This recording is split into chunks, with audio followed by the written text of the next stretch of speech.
বন্ধু, তুই কি জানিস ও যখন বাইসে ছিল ও অনেক মেয়ের সাথে জেনা করছে। হ্যাঁ, কি বলিস বন্ধু, সত্যি নাকি? হ্যাঁ বন্ধু, ও জীবন দশায় অনেক মেয়ের সাথে জেনা করছে। এটা কি করে সম্ভব? আমার হাত ধরে ফেললো কেন? আরে বন্ধু, মৃত ব্যক্তি আমার হাত ধরে ফেললো, এটা কি করে সম্ভব? আমি তো চিন্তা করতেছি মৃত ব্যক্তি তোর হাত কিভাবে ধরলো। তুই দেরি না করে যা মসজিদের ইমাম সাহেবকে ডেকে নিয়ে আয়। আমি এক্ষুনি যাচ্ছি। আরে, এই মৃত ব্যক্তি আমার হাত ধরে ফেললো, এখন আমি বাঁচবো কি করে? এই যে হুজুর দেখেন। বুঝতে পেরেছি। আচ্ছা, ওই কি মৃত্যু ব্যক্তিকে নিয়ে কোনো গীবত করেছিল বা মিথ্যা কথা বলেছিল?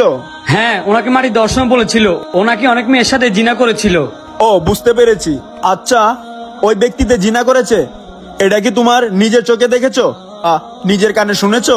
আমি নিজের কানে শুনি নাই, এমনকি নিজের চোখে দেখি নাই, মানুষের মুখ থেকে শুনেছি ও জিনা করে। তার মানে তুমি এটা মৃত ব্যক্তিকে নিয়ে মিথ্যা কথা বলেছো, আর এটা শাস্তি খুবই ভয়ঙ্কর।